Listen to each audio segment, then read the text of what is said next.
Research and recording of Canadian creepies happens on the shared land and traditional territory of the Haudenosaunee and Anishinaabe peoples, many of whom continue to live and work here today. This territory is covered by the Upper Canada Treaties.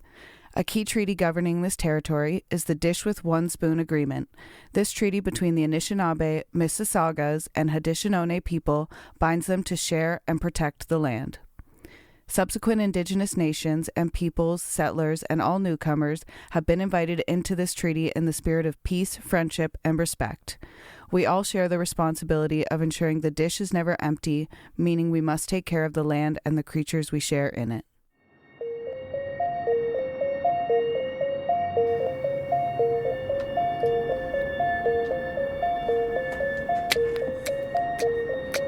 Oh, do you want me to go? Yep. Okay. Welcome back, Creepy Crew. You're listening to Canadian Creepies, the podcast where we dig into Canada's darkest, weirdest, and most unsettling true crime cases. Now, if you're thinking, wait, where's Allie? Don't worry. She hasn't been abducted by cryptids or joined a cult, as far as we know. Not yet, at least. Exactly. She's just swamped with farm life right now. Springtime means all hands on deck, and Allie's out there wrangling. Whatever needs wrangling. But don't worry, she'll be back soon. In the meantime, you've got us, and today we're covering a case that will make your commute feel a little more ominous. We're talking about a crime that played out on one of Canada's busiest highways. It was fast-moving, chaotic, and absolutely terrifying. And that's not all. We're also introducing something brand new. Creep of the Week. Basically, we're highlighting someone who's made headlines for all the wrong reasons. And our first ever creep, let's just say if you're in Ontario and your rent has mysteriously skyrocketed, you might already know who we're talking about. Shady land deals, backroom politics, and a track record that just screams, I'm totally looking out for the little guy. This one's going to be fun. And hey, if you've got a case suggestion or a creep nominee, send them our way. All right, enough stalling. Buckle up because this case is a wild ride. Let's get into it. Okay, now do you want to do any reading for this or should I just entertain you? Please entertain me. Okay, you will react accordingly. Lovely. If you need me to read, also I can. Okay, well, I don't mind.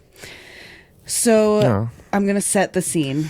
Okay. The morning of terror began on November 26th, 2024. I'm there now. The morning of November 26, 2024 started like any other in the Greater Toronto Area, fast-paced, congested, and filled with the usual frustrations of rush hour traffic. Yes. Commuters were making their way eastbound along Highway 401, Canada's busiest highway, stretching through the heart of Mississauga, a major city just west of Toronto. The 401 is a lifeline for thousands of drivers every day, connecting the suburbs to the downtown core and serving as a critical transportation route for businesses, truckers, and everyday motorists. This all tracks. I almost didn't get through that sentence. That Tuesday morning, just after 7 a.m., the cold, late November air hung heavy with mist, a telltale sign that winter was creeping in. We all know those signs. Frost on the grass. But we're coming out of those now. Yes, we are. Yeah, frost Very exciting. It is dissipating. Welcome to spring. It was chilly today, though. Yes. Drivers sat bumper to bumper, their tail lights glowing red in the dim morning light, unaware that the routine frustration of traffic congestion was about to turn into sheer panic. Oh, my God.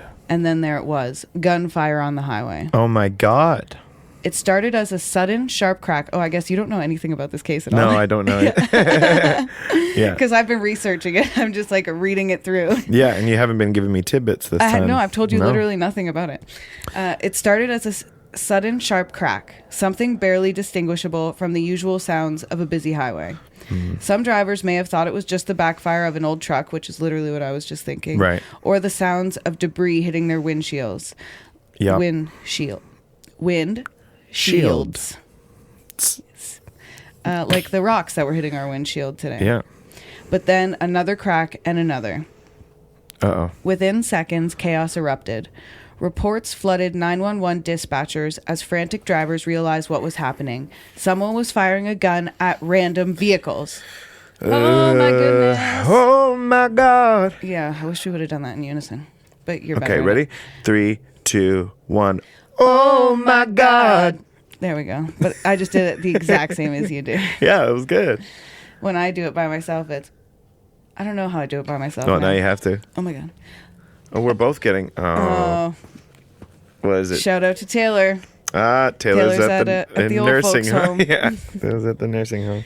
Kyle, for those of you who don't know, we can do a little plug. Sure. Small plug. Kyle, for those of you who don't know, is in a band called the Feverish Lemons. Yeah. You can stream their album on Spotify. It's called How to Kiss. That's right. And we are both connected to the Feverish Lemons calendar. So when an event is coming up, if anybody in the band has a gig, both of our phones go off. Yeah, we get it. So shout out to Taylor. That's right. Hey, yeah, if you're in the area, go stop over and watch Taylor at the nursing home. This isn't live. Okay, so within seconds, chaos erupted. Oh, I already read that. I didn't give the location either. You didn't. Well, it's not live, so when somebody could be listening to this at 3 a.m. I don't want them heading there. It was, yeah. Okay, I'm going to go back into it now. Okay, creeping. Creeping. Creeping it real. Creeping it. Bullets shattered windshields, punctured car doors, and ricocheted off the asphalt. Asphalt. One moment. It's my job. One moment a driver was sipping their... Well, because I felt like the way I said it. Asphalt. It's Yeah, asphalt. emphasis on that. And I think if I say that word without looking at it, I say asphalt. Yeah, I feel... Ooh, But it's asphalt. Asphalt. Yeah, it's A-S. It's not my fault. It's asphalt. Okay. This is serious. Sorry. That's okay. One moment, a driver was sipping their coffee, inching forward in traffic. The next, they were ducking behind their dashboard, desperately trying to escape the barrage of gunfire. Yeah, that's terrifying. That's absolutely terrifying. I can't even imagine. Just driving. We all been on that road. Yeah. As Canadians, we know what's up. We know the 401. As Ontarians, you should say, not all Canadians. You're right. This is Canada-wide. You're right. You know? That's great. We don't want to exclude our friends in the territories. That's like how I wasn't being specific to where that place was last time. I just kept saying Manitoba. Yeah, that's right. It's like that. Some drivers, and what episode was that? Kyle was on another episode. I was Manitoba's 2 Most ago. Haunted. There you go. Yeah. I love that. Episode Good title. 18. So if you like the sound of Kyle's soothing voice, you can hear more on episode 18. Manitoba's crime is bad. Sorry, go ahead. It was about hauntings in Manitoba. I think that one was called Phantoms of the Prairies, Manitoba's Most Haunted. Yeah, that was good. Yeah, lots of cold spots left by ghosties. Yes. Okay, so some drivers pulled over in a panic.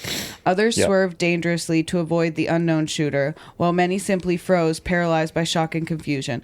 So it's like this guy was just standing in the highway, firing a gun at vehicles. Whoa, that'd be wild. Yeah, and terrifying. And because we're Canadian and we're guns aren't a part of our culture for the most part, like a mainstream culture, I'd say. Yeah. So it would be especially jarring for people. Yes. That's a perfect word for it. Yes. Jarring. Yeah. And this wasn't just a reckless act of road rage. This was targeted violence on an open highway. Right. Just targeting the drivers of cars. So within minutes, police dispatchers were flooded with frantic calls. Motorists were screaming, their voices filled with terror as they described the unfolding nightmare. One caller cried, "There's someone shooting at cars on the highway. I don't know where it's coming from." Another driver sobbed as oh my God. I'm having a hard time with my V's and my B's. Another driver sobbed as traffic came to a chaotic standstill, saying, "I heard gunshots. My windshield just exploded. Oh my God. Oh my God." Yeah. Oh, that'd be like being a 911 dispatcher. My goodness, those calls you would get. Oh, yeah. Got to be pretty desensitized pretty quickly. Yeah. Some drivers tried to flee, veering onto the shoulder or cutting across lanes in blind panic. Others crouched low in their seats, unsure where the bullets were coming from or if they would be next. This all at like 7 in the morning. Oh, jeez. I'm just trying to get to work. Honestly. Traffic's already bad. It's already bad. Now you're going to shoot us. By 7:15 a.m., a full-scale police response was underway.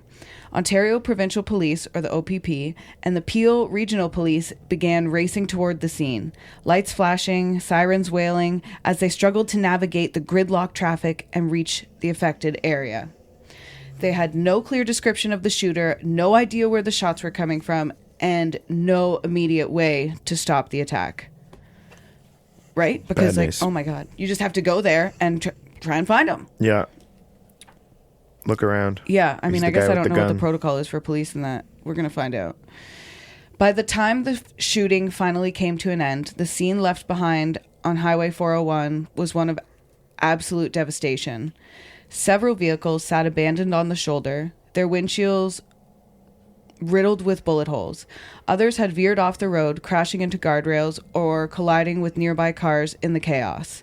The highway was littered with shattered glass, twisted metal, and scattered debris from vehicles that had been caught in the crossfire.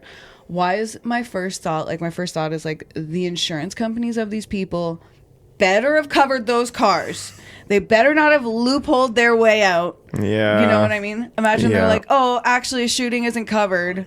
No. Yeah. I mean, I don't know. I don't know what. It's a weird. If you're an insurance agent, let me know.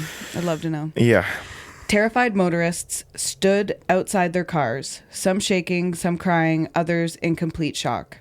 Those who had escaped unharmed tried to process what had just happened, while the injured waited desperately for paramedics to arrive. Police immediately shut down the eastbound lanes of Highway 401 near Mississauga, causing a massive traffic jam that stretched for kilometers. Morning commuters who hadn't been caught in the shooting sat trapped for hours as officers scoured the area, trying to piece together what had happened. News of the attack spread rapidly across Toronto and beyond, and within minutes, headlines flashed across TV screens and social media. And they were saying, breaking news, Highway 401 shooting, multiple vehicles hit. People across the city were glued to their phones and radios, desperate for updates. Who was responsible for this? Was the shooter still on the loose? Could it happen again? Yeah. It's all like 7, it's not even 8 o'clock in the morning yet. Yeah, it's a bad start to the day. At that moment, no one had answers. All they knew was that the 401, a place meant for getting from one destination to another, had just become a war zone. Yeah. Bad stuff. Yeah.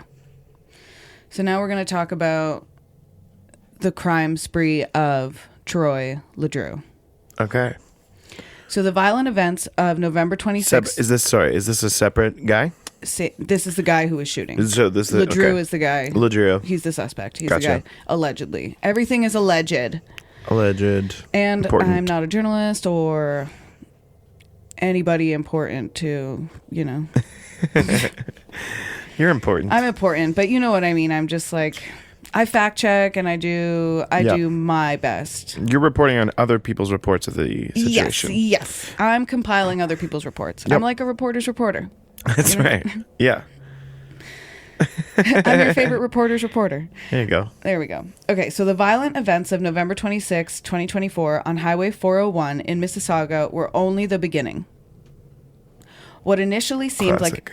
Here we go. Did you say classic? It did. What initially seemed like a terrifying but isolated highway shooting quickly escalated into a full-blown crime spree, spreading fear across the GTA. So they didn't catch it. Greater Toronto area. Right. Yeah. That's what the GTA stands for. It's the Greater Toronto. That's how we say it. Yeah. In Ontario, we call it Toronto. Toronto. What was your question? I'm sorry.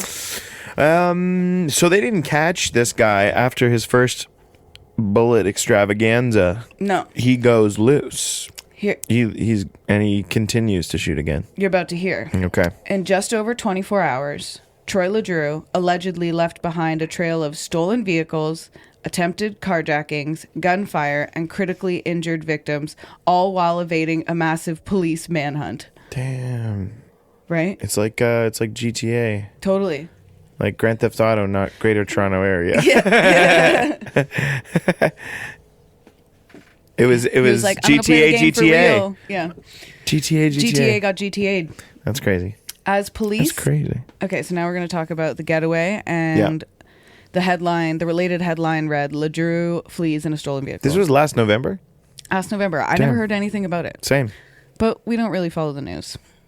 To be fair. Yeah, or we didn't then. We didn't then. We do now. We do now. As police and emergency crews responded to the scene of terror on the 401, Troy LeDrew was already on the move. Eyewitness accounts and dash cam footage would later reveal that immediately after the shooting, LeDrew abandoned his own vehicle and stole another to make his escape. Okay. I wish we were drawing this out at the same time. Yeah. It's believed that somewhere near the chaos of the attack, he forced a driver out of their car at gunpoint and sped off, blending into the heavy morning traffic before authorities could react. By the time the police began shutting down sections of the highway and setting up roadblocks, LeDrew had vanished. That's like the perfect getaway, though. Mm-hmm. For the rest of the day and into the night, police scrambled to track him down. With no known fixed address and a rapidly changing escape route, he proved to be a ghost in the city, surfacing only when violence followed in his wake. Damn. That's wild. It is wild. So it was more. So it's a crime spree now, but he wasn't surfacing and gunning people down again. We're gonna find out. Oh, geez, Troy. Because there is Troy.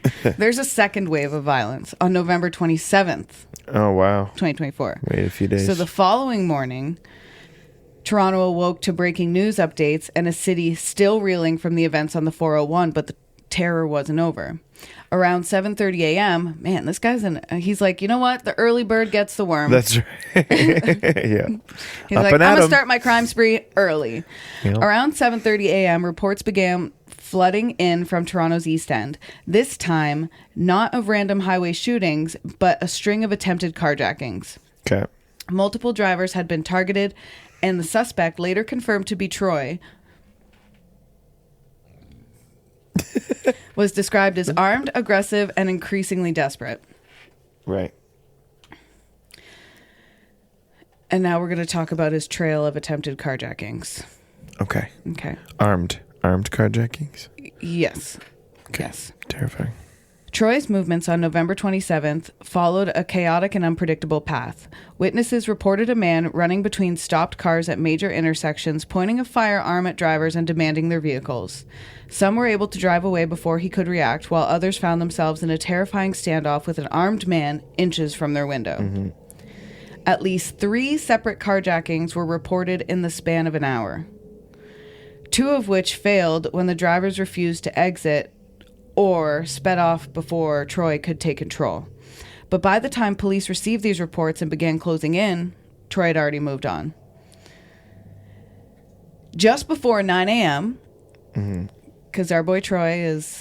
Early riser. Mm-hmm. He struck again, this time with devastating consequences. Near Kennedy Road and Highway 401, a driver was forcibly pulled from their vehicle, but instead of simply taking the car, Troy fired at them, leaving the victim critically injured on the pavement. Damn. Eyewitnesses described a scene of pure horror. Bystanders rushing to help, the victim bleeding heavily, and the suspect speeding away in yet another stolen car. Emergency responders arrived within minutes, rushing the victim to a trauma center. At this point, authorities fully confirmed the connection between the Highway 401 shooting, the carjackings, and the latest violent act. The manhunt for Troy intensified immediately. So they hadn't put together that all of that was the same person. Right. Until, the next day. Yeah, that's. I mean, I guess it's hard. You don't know. Yeah, I mean, you can't just immediately draw that line. Especially if it's not really following a pattern. Yeah, and they don't know that it's a Troy. They don't know anything about him yet. Yeah. Because they haven't gotten him, so it's just like, oh, fuck. Yeah. Who's this guy? Exactly. Yeah, but he likes stealing cars. But he's staying in Toronto. But he's staying in Toronto. He's stealing a car, ditching it. Or, no, these are he hasn't, really successfly carjacked anyone. No. Oh. Well, he sped away in some cars, no? At least 3 separate carjacking attempts. Yeah. So he's just kind of running amok. He's not really doing anything. Yeah. It's not like there's not huge gains here. Yeah, until he shoots this person. Right, but it's like why? Because he's losing his mind. He's gone Willy. Yeah, he's gone Willy. With surveillance footage, eyewitness reports, and a string of abandoned or stolen vehicles in his wake, police had finally zeroed in on Troy's movements. So he did manage to steal some, and that eventually led the police to him. Right. Around 11:30 a.m., officers spotted the stolen vehicle near Scarborough, east of Toronto. A high-speed chase quickly unfolded, with police attempting to box him in before he could escape again. Damn.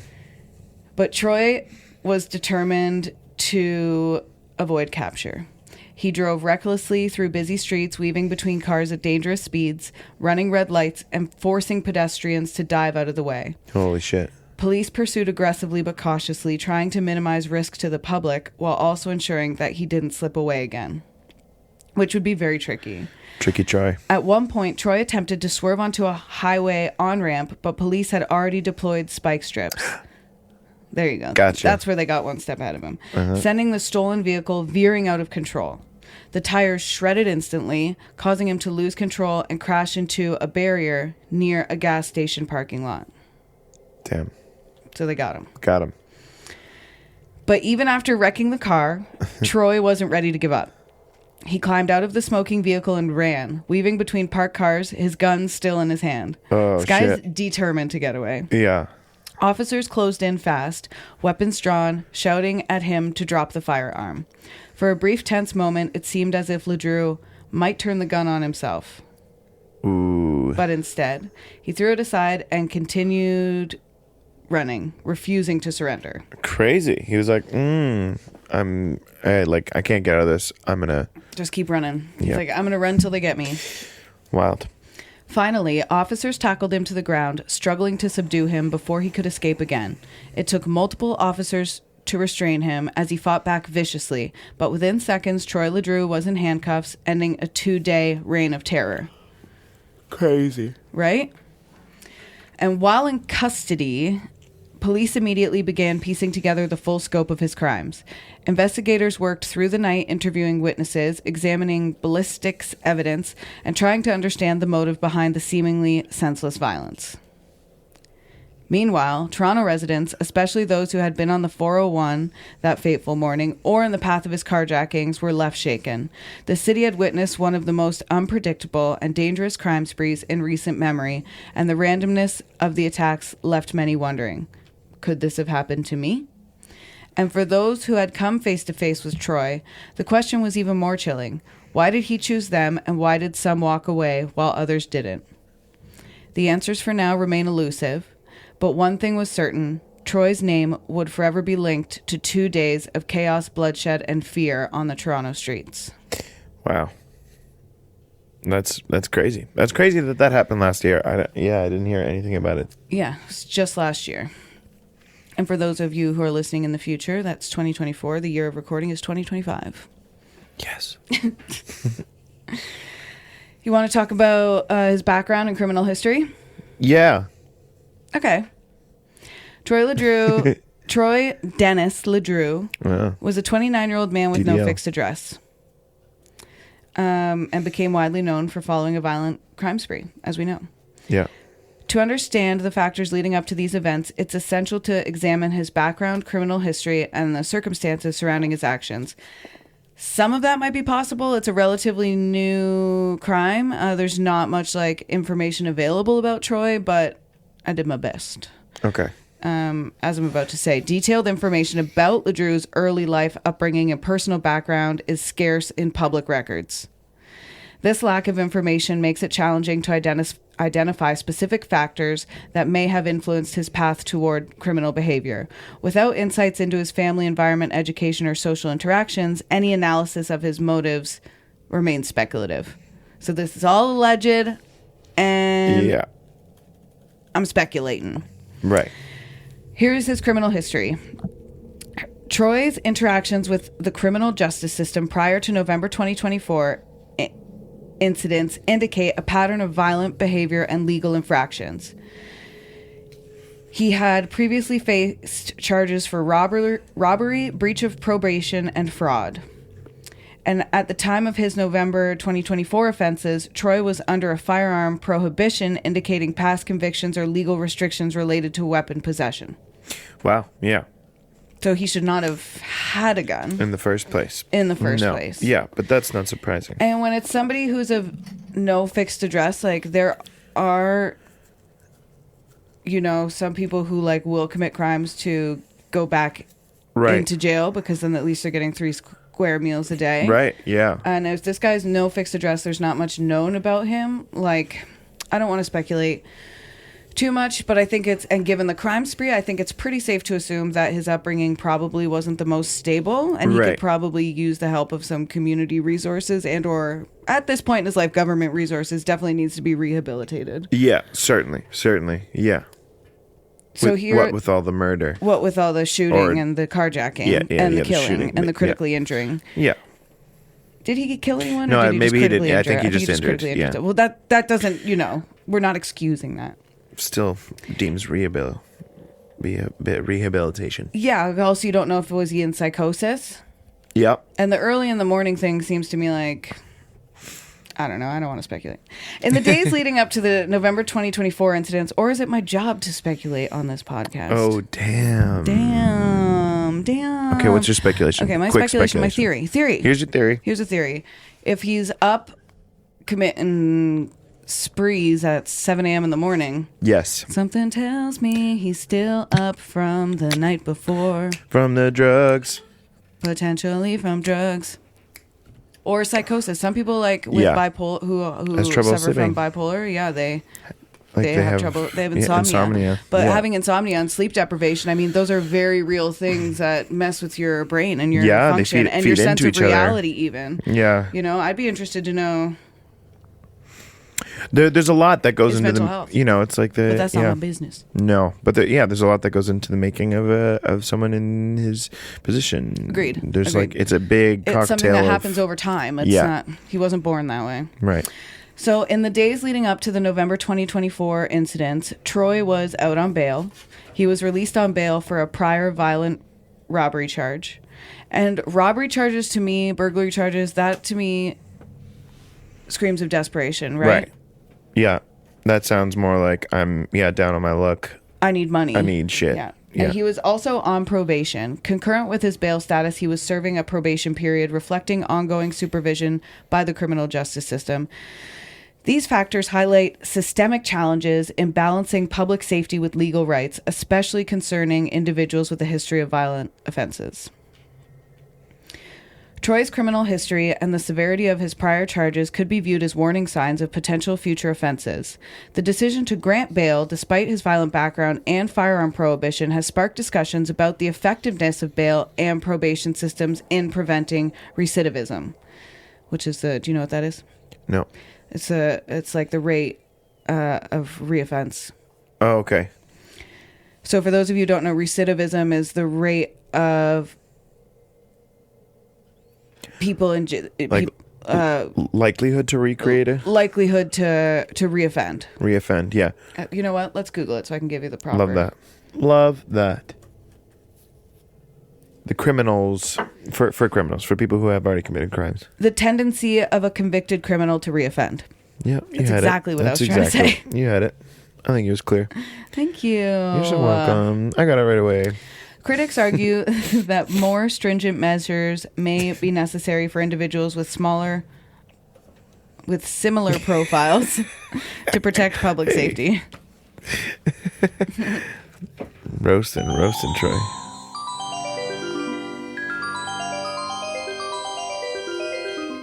You. Still haunting the same old fast fashion?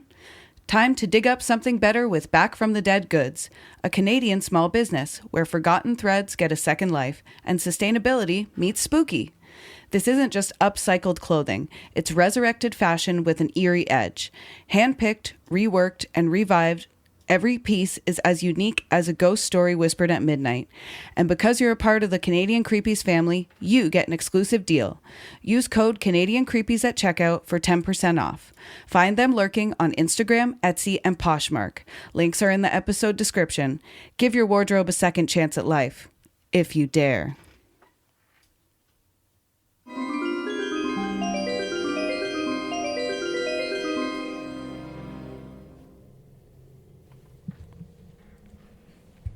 All right. Smooth. That's our first ever ad. Woo! It's a big deal. Thank you. It's a big deal. Smooth little ad break.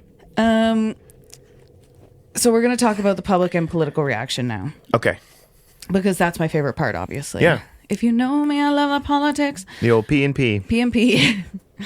The violent crime spree allegedly committed by Troy LeDrew in late November 2024 sent shockwaves through the Greater Toronto Area, GTA 5. Igniting intense public outrage and prompting strong reactions from political leaders. The fact that LeDrew, with a documented history of violent offenses, was out on bail during the incidents intensified debates over the efficacy of Canada's bail system.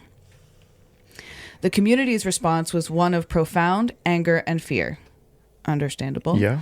Citizens expressed deep concern over the apparent shortcomings in the judicial system that allowed an individual with a violent past to be released on bail. And this isn't the first episode where this has been the case.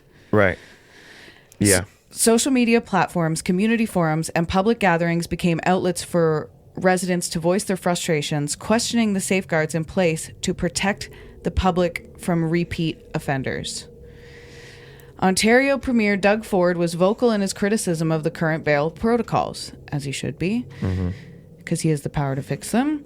He emphasized the urgent need for reform, highlighting the risks posed by releasing individuals with violent histories back into the community. Premier Ford's stance resonated with many Ontarians who felt that the existing system inadequately prioritized public safety. Yeah. Toronto Mayor Olivia Chow also addressed the situation, expressing relief that the suspect had been apprehended. In her remarks, Mayor Chow acknowledged the community's concerns regarding the bail system and emphasized the importance of reviewing and potentially reforming policies to prevent similar incidents in the future. Potentially reforming? Don't we have enough evidence to say that we should reform? Huh? In the aftermath of evidence, police associations representing approximately 35,000 officers across Ontario intensified their call for immediate bail reform. Hey, that's all right. Look at that. I don't mind something the cops did. They highlighted the dangers officers and public face when individuals with violent backgrounds are granted bail, urging the federal government to implement stricter measures to prevent such occurrences. Yeah. And legislative discussions on bail reform. The incidents involving Troy reignited legislative debates on bail reform. Good. I think it should. Lawmakers revisited discussions on the Safer Streets, Stronger Communities Act 2024, which aimed to tighten bail conditions for repeat and violent offenders. The act proposed more stringent criteria for granting bail, especially to those with prior violent offenses, reflecting the growing demand for policies that prioritize public safety. Those are wordy sentences. Yes, but yes. Yes. Reflecting the growing demand for policies. Right. So we want more policies that protect public safety. Yeah. Yeah. Of course. In response to the heightened concerns, the Ontario government introduced the Bail Compliance Dashboard, a tool designed to enhance monitoring of individuals on bail. Okay. This initiative aimed to provide law enforcement agencies with real-time data to ensure compliance with bail conditions, thereby reducing the risk of reoffending while awaiting trial. Right. Okay. All right. Yeah. Hopeful. Okay. The situation also sparked discussions about holding judges and justices of the peace accountable for their bail decisions. Yeah. Like, if you're the guy who let someone out, right, I think you should have to say sorry to the family of the victims. I mean, at the very least. At the very least. Yeah, write a letter. Absolutely. Express your condolences. Yeah. Send some flowers. Yeah. Public apology. Any of those things. Some sort of slight consequence for it. Yeah. A little bit of accountability. Sure. Premier Ford's comments on this matter ignited debates over judicial independence, with organizations like the Canadian Civil Liberties Association cautioning against undermining the autonomy of the judiciary. They argued that while public safety is paramount, it is essential to uphold principles of judicial independence to maintain a fair and impartial legal system. Which I agree with. I mean, this is really... because this case is so current, it's like... we can just... you know? The case of Troy LeDrew served as a catalyst for a broader examination of Canada's bail system.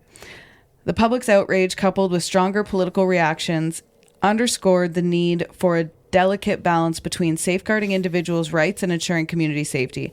And it is a tricky balance to do that, because you got to put yourself in the shoes of someone who is incarcerated. Because make no mistake, there is, I think we've discussed it on one of these episodes, there is a percentage of Canadians that are wrongfully incarcerated, wrongfully convicted, wrongfully accused, and wrongfully incarcerated. So we have these systems in place to protect us in case that is us. So imagine if you are wrongfully convicted, let's go in order. Wrongfully charged, then wrongfully convicted in a court of law, and then wrongfully incarcerated. And then you're going to have a hard time getting out on bail when you didn't do it in the first place. Right. But the only way to get the deal is by saying that you're guilty. Right. So it's all a catch-22. And no kidding. Yeah. Yeah, that's pretty backwards. Yeah. Mm-hmm. The public's already read that. As discussions on bail reform continue, the challenge lies in implementing measures that protect the public without compromising the foundational principles of justice. Yeah. Yeah. We're going to talk about some larger implications. Okay. Let's talk about them. Okay. The larger implications. The larger implications of this case and how that's like how it affected the system, and the people and the public. Yeah. So Troy LeDrew's violent crime spree has cast a spotlight on several critical issues within Canada's criminal justice system, notably the efficacy of the bail system, the prevalence of gun violence, and the broader debate surrounding public safety and justice reform. So here are some issues with Canada's bail system. Canada's bail system operates on the foundational legal principle that individuals are presumed innocent until proven guilty. This presumption often results in the release of accused individuals on bail, provided they do not pose a significant risk to public safety or are unlikely to flee before the trial. Okay. And bail's different than parole. Right. Yes. However, cases like that of Troy LeDrew, who had a documented history of violent offenses and was out on bail during his alleged crime spree, have intensified scrutiny of the system. So he was out on bail from doing something violent. Okay. Yeah. All right. Statistical data on the frequency of violent offenders being released on bail in Canada is not comprehensively documented in the public domain. However, anecdotal evidence and isolated incidents suggest that individuals with prior violent histories have, on occasion, been granted bail, leading to public concern. The Canadian Charter of Rights and Freedoms guarantees the right not to be denied reasonable bail without just cause, making the balancing act between individual rights and public safety a complex judicial issue. I want to read that again. The Canadian Charter of Rights and Freedoms guarantees the right not to be denied reasonable bail without just cause. Oh, so we have the right to not be denied like $1 million bail. You know what I mean? So bail was set at something reasonable, so that way he is able to get out. Right. So that way, again, in case we're wrongfully convicted, we're able to get out. It's not, sky high to get out. Yeah. Yeah. Interesting, but I'm wondering how his case will then affect, like how it'll then tighten restrictions for bail and things like that. Yeah. Only time will tell. Yeah.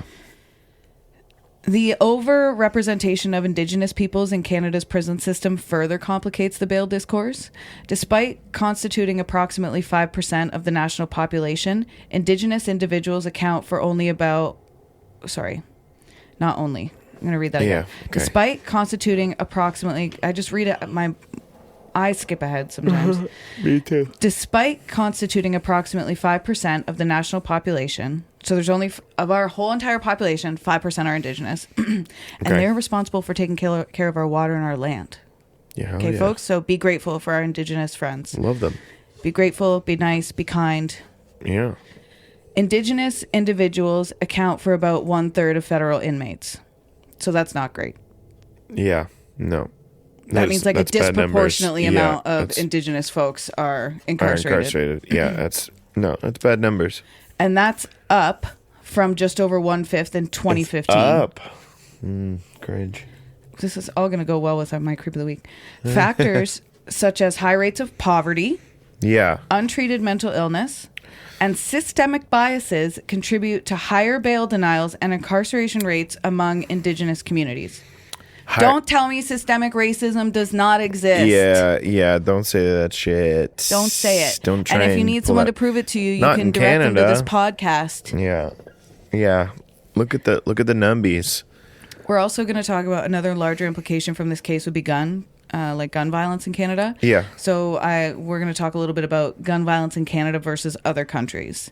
So Canada's firearm-related death rate is significantly lower than that of the United States, which we knew, but higher than many other developed nations. In 2016, Canada reported approximately 893 firearm-related deaths. So that's 2.1 per 100,000 people. Right. With about 80% being suicides. Yeah. 12% homicides, and 4% accidents. In contrast, the United States has a firearm death rate of 10.64 per 100,000 inhabitants in 2016. Okay. So ours is 2.1, theirs is 10.64. Yeah. Worse. Recent incidents such as a mass shooting at the Piper Arms pub in Scarborough, Toronto, which left 12 people injured, have raised concerns about a potential uptick in gun violence. While Canada's firearm homicide rate remains significantly lower than that of the U.S., such events challenge the perception of safety and prompt discussions on firearm regulations. And we talked about this in the École Polytechnique series as well. Right. If you want to hear that. If anybody wants to hear more on gun violence, we do discuss it in one of the École Polytechnique episodes. The surge in shootings linked to tow truck gangs in Toronto, further underscores the complexities of gun violence in Canada. These gangs have been involved in violent clashes over lucrative criminal activities, leading up to a 50% increase in shootings and 20% rise in homicides within a year. Yeah. That's bizarre. Oh, well, tow truck shootings. I want to do an episode of that. Yeah, the tow truck gangs. I feel like that's a good gangs, one. Yeah. Incidents like Troy's alleged crime spree fuel ongoing debates about public safety and the need for justice reform in Canada. Critics argue that the current bail system may inadequately protect the public from individuals with violent histories. Political leaders, including Ontario Premier Doug Ford, have expressed frustration over the release of violent offenders on bail, calling for stricter measures to prevent similar incidents. The federal government's efforts to tighten firearm regulations, such as the recent ban on additional firearm types and the proposal to donate these weapons to Ukraine, reflect a commitment to addressing gun violence. Public Safety Minister Dominic LeBlanc emphasized that these prohibitions are essential to prevent misuse of such firearms. Yeah. Like, I like what Canada's. I've always liked what Canada's done with guns. Yeah. You know? Me too. I felt proud that it wasn't such a prevalent thing, you know? Yeah. There's like a safety I feel here that I just don't. No, there's always an added fear going to the States. I mean, for me, that's how I felt. Right. So I don't go there. However, these measures have sparked debates about balancing individual rights with collective security. While some advocate for more stringent laws to enhance public safety, others caution against policies that may disproportionately affect marginalized communities or infringe upon civil liberties. Right? Like, and that's the issue with tightening up bail and stuff. It does disproportionately affect marginalized and vulnerable communities. Yeah. This is all going to go so well with Creep of the Week. You guys have no idea. The case of Troy LeDrew serves as a catalyst for critical discussions on Canada's bail system, gun violence, and the broader implications for public safety and justice reform. It highlights the intricate balance required between upholding individual rights and ensuring community safety, underscoring the need for nuanced and informed policy decisions. Brilliant. Yeah. Anything to say on that? It's a lot of information to take in all at once, but I'm just listening. Okay. I'm just listening to you. Okay. As of today, Troy LeDrew remains in custody. He's awaiting trial for his alleged involvement in the violent crime spree that terrorized the GTA. The legal proceedings are ongoing, with the justice system meticulously examining the evidence and circumstances surrounding the case. Troy's alleged actions have had a profound impact on public discourse, particularly concerning the effectiveness of Canada's bail system and the broader implications for community safety. The fact that an individual with a documented history of violent offenses was out on bail during the time of the incidents has intensified debates about the need for reform within the criminal justice system. Yes. And analyzing this case necessitates a nuanced understanding of the complex interplay between individual actions and systemic structures. Right? Right. I feel like I'm teaching you a class right now. Yes, it feels similar to that. While it is imperative to address and prevent violent crimes to ensure the safety and well-being of all community members, it is also equally crucial to scrutinize the systemic factors that may contribute to such behaviors and the response they elicit from the justice system. Yeah. You know? Yeah, absolutely. You got to scrutinize both. I feel like I'm going to have to re-listen to this podcast just to absorb all this information. And especially my head, you throw out something like tow truck gang and I started thinking about that for a little bit. You went into cartoon It'll be a real shame. It'll be a real shame if your truck would just happen to vanish out of nowhere. Just that's all I'm saying. Yeah. It'll be a real shame. I'm going to finish off this information. Please do. Sorry. But I like what you're saying. And I think that's a good, this is a good balance. Yeah. I'm very heavy on the info. Very heavy on the info. Because when I'm doing my research, what I'm doing is I do my research, and as I'm doing it, I have questions, and then I follow my brain on those questions. And that sort of is how I come up with all this material. Well, it's brilliant. I really appreciate all the work that you put into this. Great. I genuinely do.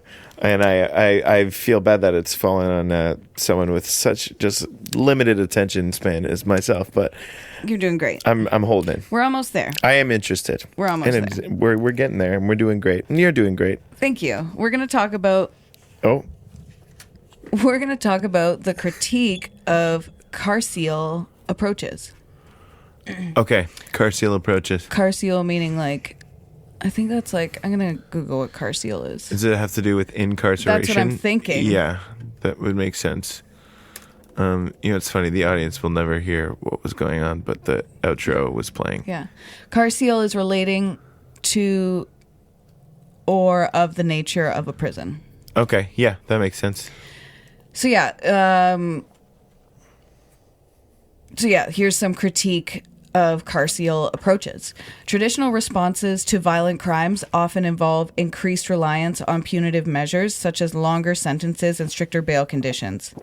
However, car seal feminism, a term used to describe feminist reliance on policing and imprisonment to address gender-based violence, has faced criticism for perpetuating systemic inequalities without effectively reducing violence.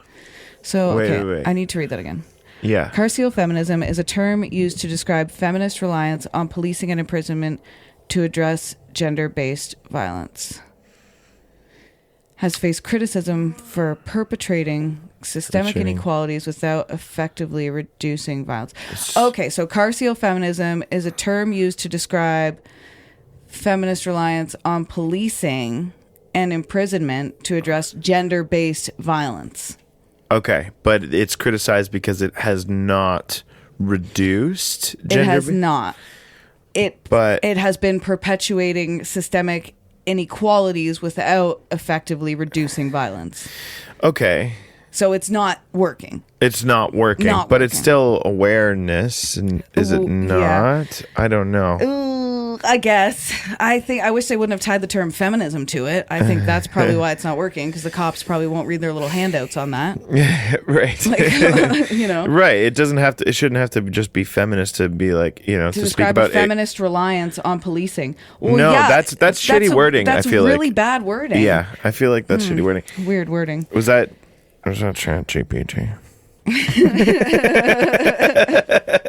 Is ChatGPT? I think it made me miss my point a little bit. Wait, but let me finish it. Okay.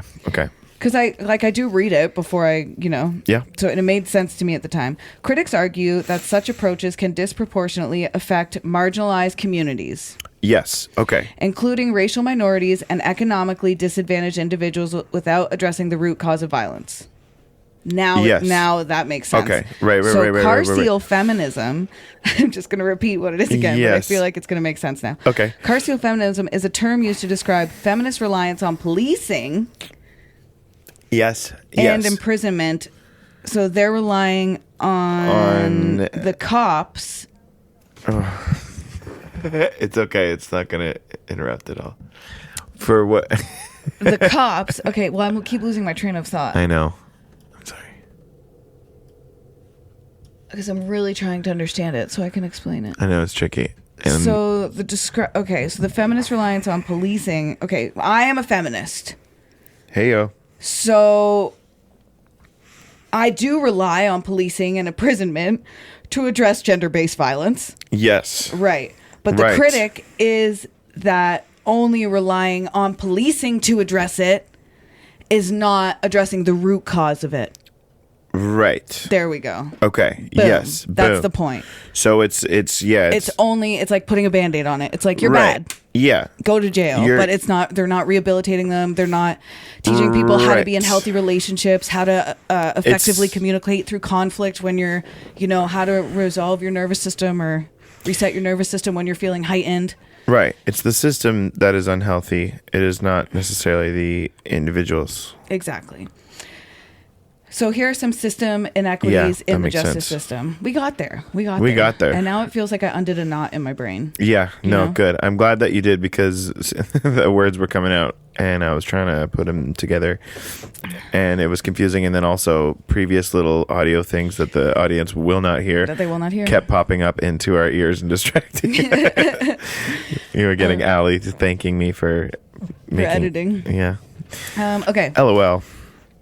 Back to systemic inequities in the justice system. So Yes. I did briefly touch on it, but the overrepresentation of Indigenous peoples in Canada's prison system exemplifies the systemic inequities present within the justice system. Straight up. Only 5% of the population, but consists of 1/3 of the incarcerated population. That's bad. That's bad numbers. Not good.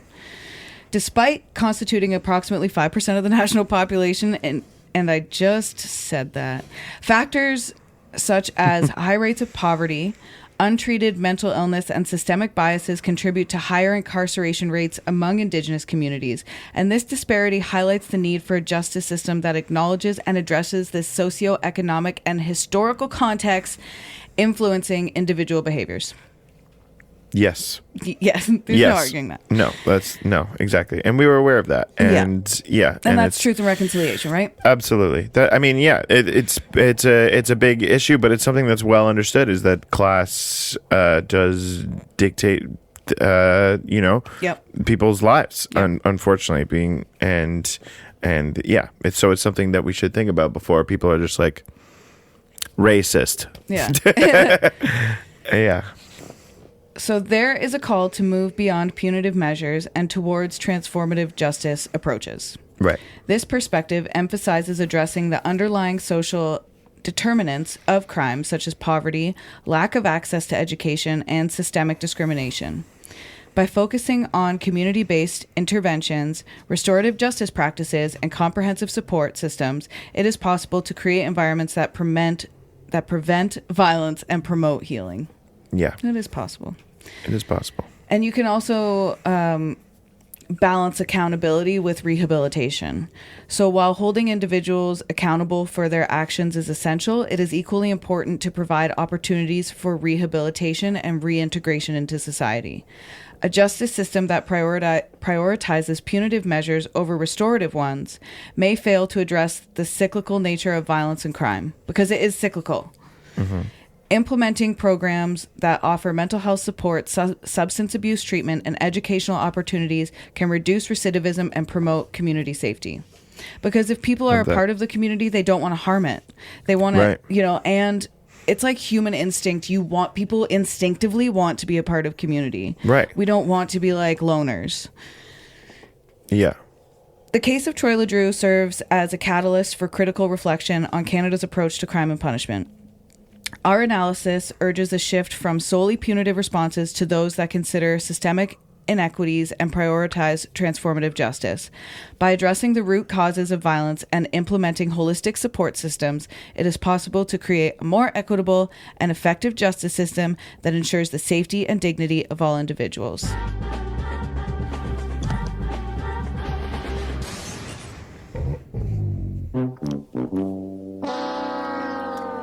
The Doug Ford regime is back in, and I find that worthy of talking about. So guess what? He's our creep of the week. Creep of the week. Doug Ford's our creep of the week.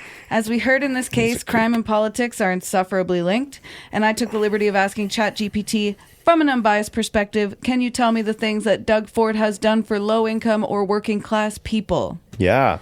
Because make no mistake, income equality is not achieved by the trickle-down effect. Our entire lifetimes should be proof that billionaires don't share or give two fucks. Right. So here's the answer. Here's the answers ChatGPT gave me, and then I also researched further answers to... Anyway, you'll see what I did. Premier Doug Ford's tenure in Ontario has seen a mix of policies affecting low-income and working-class individuals. Not off to a strong start with that sentence. Yeah. Tax initiatives. In 2018, the government introduced the Low-Income Individuals and Families Tax Credit, aiming to reduce provincial income tax for full-time minimum wage earners. This initiative allowed eligible individuals to save up to $850 annually, and couples of up to $1,700. However, critics noted that this tax credit primarily benefited full-time workers, excluding part-time workers, excluding part-time workers, and those earning slightly above minimum wage. So if you're earning slightly above minimum wage, not for you. Mm-hmm. If you're a part-time worker, not for you. So I wanted to go a little further, and we have already actually talked about this, but now I'm going to tell you again online. You and I have talked about this, right? So I wanted to know how many people in Ontario are full-time minimum wage workers. I wanted to know how many people would this affect, because TBH, not many people are full-time minimum wage. No, that's not a... Yeah, exactly. Yeah. Determining the exact number of full-time minimum wage workers in Ontario is challenging due to limited recent data. However, available information provides some insights. Overall minimum wage workers. As of October 2023, approximately 500,000 Ontarians earned minimum wage, representing about 7% of the province's total labor force. That is a small number. 7% is a small number. Yeah. And I say that because people who are making minimum wage and people who are working part-time are likely a part of a vulnerable population of people. And, when that vulnerable population is 7%, it's why not give them the help? Why not give them the help so that way they can also contribute to our community? Mm-hmm. If you invest in your citizens will invest in your community. That's how it works. If they have money, then they won't always shop at Walmart. They'll go to the mom and pop shop that has the nicer luxury soaps because they can afford it. Mm-hmm. Full-time versus part-time employment. Historically, a significant portion of minimum wage earners have been part-time workers. In 2017, 60.5% of Ontario's minimum wage earners worked part-time, while only 3.6% of full-time workers earned minimum wage. Yeah. So his bill didn't help anyone. Yeah. And the people it did, the amount it helped is probably... It's less than half anyways. It's less full. Yeah, it's what he has done for the... He didn't do anything. No. He just put fancy words in a bill and pretended like he was doing something. Here's what he's done for minimum wage and employment standards. This same year, the Ford administration enacted the Making Ontario Open for Business Act, which froze the minimum wage at $14 per hour, canceling a planned increase to $15. The act also repealed several worker protections, such as paid sick days and equal pay for equal work provisions. These changes were intended to reduce regulatory burdens on businesses, but face criticism for potentially undermining workers' rights and benefits. The government should not be doing any fucking thing to help any business. Businesses are fine. Corporations are fine. They do not need the government's help. They don't. Thank you. In 2018, the living wage, and so I sort of honed in on the $14 per hour, increased $15 per hour. So I wanted to know, what was the living wage in 2018 when he decided to freeze it at $14 an hour for the entire province? So in 2018, the living wage in Ontario varied by region, reflecting differences in the cost of living across the province. The Ontario Living Wage Network calculated the living wage in different cities and regions based on the costs of housing, food, transportation, and other essentials. Here are some examples of living wages across Ontario in 2018. Toronto's living wage was $21.75 per hour. Ottawa's living wage was $14.75 per hour, and they're the only one who's even relatively close to that $14 an hour. Right. So it seems like Doug Ford just went off Ottawa's living wage. Yeah, right. Yeah. Peel Region's living wage was $16.10 per hour. Hamilton was $15.85 per hour. Waterloo Region $16.15 per hour. London was $15.53 per hour. Kingston was $17.29 per hour, and Guelph was $16.90 per hour. So based on that, based on this data, freezing the minimum wage of $14 per hour was ridiculous. Also, Sudbury was $16.98 per hour. Thunder Bay was $16.05 per hour. Yeah, exactly. At the time, Ontario's minimum wage was $14 per hour, which meant that in many regions, minimum wage workers were earning less than the calculated living wage necessary to cover basic expenses. It's not all teenagers on fucking minimum wage, all right? I was minimum wage till not that long ago, and I'm a fucking florist. Okay, it's how the world works. It's business right now. If anybody who thinks shit about minimum wage people, it's everyone. Minimum wage people is everyone, anyone across the board. It's 2025. Get your head out the sand. Right. This segment is really just me being unhinged. Social assistance. Here's another reason why Doug Ford earned Creep of the Week from me. Social assistance programs experience limited adjustments during Ford's leadership. Ontario Works, which I am currently on. Ontario Works, aka Welfare. Yes, I'm on it. Break the stigma. What up? They help me out. It's great. I have free healthcare. Free. I get my medications for free, which is great. Mm-hmm. And my son gets free dental care. All good things. All good things. Ontario Works and the Ontario Disability Support Program did not see significant increases in support for several years, leading to concerns about the adequacy of assistance for the province's most vulnerable populations. People who are accessing OW and ODSP are vulnerable. I'm an addict who is clean, but at the time I started accessing Ontario Works, I was so vulnerable. I was not in my right mind. Right. So, yeah. and to underfund and under-resource these programs that are literally helping our province's most vulnerable people. You have to care about other people, right? You just have to care about other people. Yes. Thank you. Absolutely. Determining the exact percentage of Ontarians receiving social assistance through Ontario Works and ODSP requires up-to-date data on both program caseloads and the province's population. So I don't have that. But as of 2021, Ontario's population was 14,223,942 people. And while specific figures for OW and ODSP recipients are not provided in available sources, historically these programs have supported a notable segment of the population. For instance, in previous years, combined OW and ODSP caseloads have represented approximately 5% of Ontario's population.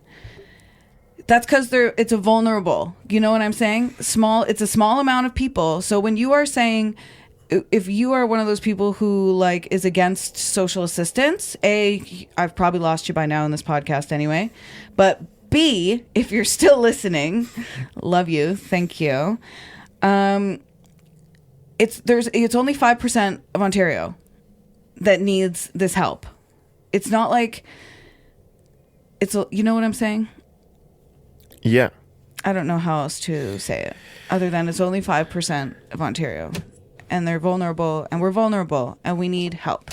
Yes. And the province should be just saying Ford is probably putting more into helping his billionaire buddies than he could be into helping this literal 5% of people. Right. It would just be helpful if these groups of people were considered. And I don't know. Yes, it would be helpful if these groups of people were considered. And I don't know. It's Do people think it's more than 5%? Do people have this image in their mind that it's like 50% of the population is abusing social assistance? I think that's what people think. Okay, well, that's not the case. It's 5% of Ontario's population is on social assistance. So maybe a couple of dollars from the income taxes that you pay goes towards helping this 5% of people. Right. Yeah, I think... And a lot of them work. I'm on OW and I work. Yeah, I think you're right that there's a big stigma. That's it. Exactly. It's like, it's not like you're just sitting at home collecting OW being like, oh, woe is me, I can't make enough money. Yeah. I mean, you started when at a time that was, you were a single mom in it. And, right. And now you work a lot. You volunteer a lot. Mm-hmm. And it's still, pretty necessary. It's gone down the amount that you're receiving, as you're making more, and then ultimately the goal is to get off and be able to just sustain. But it hasn't become that way, and you have a kid, and I'm not making like the most money in the world. Yeah. I'm a musician. Yeah. I play in bars and restaurants, and you know what I mean. Like, so it's like we're doing what we do what we can. You said something that I had a train of thought, and I was like, oh yeah, that's what also something else I wanted to say, but now I lost it. Was it the thing about the truck gangs? It was not the tow truck gangs. Tow truck gangs, no. It was not the tow truck gangs. Oh, when you said about me volunteering, and that's the thing, people, and I know this from just my own personal experiences volunteering in Philadelphia, and I think it's a statistic as well. Somebody prove me wrong. But if you have used community services or services like OW and you make it out the other end, you are more likely to invest in that and be a part of that community going forward. So when I was in Philadelphia and I did like a volunteer trip, and the one day we worked at the soup kitchen, and a few of the guys who worked in there we didn't know them, but they played like for the NFL, and they took their time and they volunteered every week at that shelter because before they made it to the NFL, they utilized that shelter's services. So if you are using community services and you feel positively impacted by them, you are more likely to contribute to your community. I don't know the last time a billionaire has contributed to a community in a profound, effective way. Yeah, hard to say. That lifestyle is very far away from my lifestyle. Yeah, we don't know anything about that. And they don't know anything about us. Here's the last thing that got Doug Ford Creep of the Week. So for the public services and legal aid, budgetary decisions led to cuts in various public services. In 2019, legal aid faced a 30% funding reduction, which legal professionals warned could limit access to justice for low-income residents, vulnerable people. Legal Aid Ontario provides legal assistance to low-income individuals across the province with eligibility primarily determined by financial need. However, certain demographic groups are disproportionately represented among LAO's clientele, reflecting broader systemic issues within the justice system. So, Indigenous and Black communities. Data from 2019-2020, so this is recent data, so systemic racism is real, thank you, highlights significant disparities. Indigenous peoples, although comprising approximately 2.8% of Ontario's population, so this is from 2019-2020. Anyway. Okay. Although compromising, oh my God. Indigenous individuals represented 13.8% of LAO's clients. This overrepresentation was even more pronounced in criminal law matters, where they accounted for 19.8% of clients. Black Ontarians, making up about 4.7% of the provincial population, Black individuals constituted 17.2% of LAO's clientele, with 14.3% involved in criminal law cases. And here's the gender representation. Gender distribution among legal aid recipients varies by area of law. So criminal law, a majority of legal aid clients are male. Family law, approximately 74% of legally aided clients are female, reflecting the higher involvement of women in family-related legal matters. So basically he took legal aid, made legal aid less accessible for Black folks, Indigenous folks, and women of color. Love that. Yeah. National data indicates the younger adults are more likely to access legal aid services. So basically, so ages 18 to 34. So Black and Indigenous folks and women of color who are the ages 18 to 34 is 40% of legal aid clients. Ages 35 to 49 make up 30% of the clients, and ages 50 and above, this demographic accounts for 30% of clients. Okay. And there are individuals also facing socioeconomic challenges, including homelessness, mental health issues, and addictions are more likely to require legal aid. These challenges often intersect with racial and ethnic disparities, further influencing legal aid demographics. These patterns underscore systemic inequities within Ontario's justice system, highlighting the need for targeted reforms to address the overrepresentation of certain demographic groups among legal aid recipients. Right. In summary, Premier Doug Ford is a creep of the week, and his policies have included tax relief measures for certain low-income workers, but have also involved actions that critics argue may have adversely impacted broader low-income and working-class communities. There you go. And he's our fucking creep of the week. Yeah, that's. I think those are fine reasons to be deemed creep. Oh, here we go. Okay. And that, creepy crew, is the unbelievable case of Troy LeDrew and his rampage on the 401. A crime that turned an ordinary highway into a scene of chaos and left so many people shaken in its wake. Seriously, it's terrifying to think about how quickly something like this can unfold. 1 minute, you're just driving, and the next, you're in the middle of something straight out of a horror movie. It's the kind of case that makes you double-check your mirrors a little more closely. And maybe take the back roads for a while. Fair point. But before we wrap up, we need to talk about this week's Creep of the Week. Did you guess who it was? If not, well, just check your latest rent increase and follow the money. Another reason why it's Creep of the Week. If you've got a creep you think we should feature or a case we need to cover, send us your suggestions. You can message us on Instagram at Canadian Creepies or email us at CanadianCreepiespodcast@gmail.com. And before we go, a huge thank you to our sponsor, Back from the Dead Goods, a Canadian small business making sustainable, upcycled clothing with a creepy twist.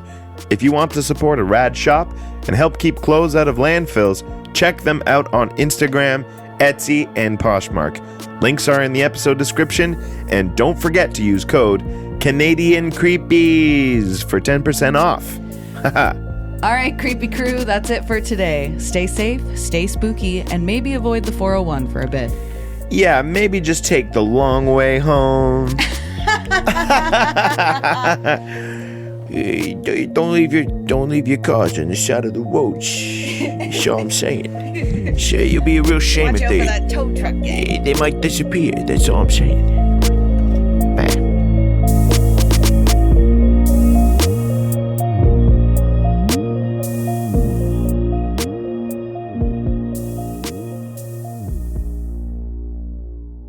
Thank you to Kyle McDonnell for editing and composing our theme song.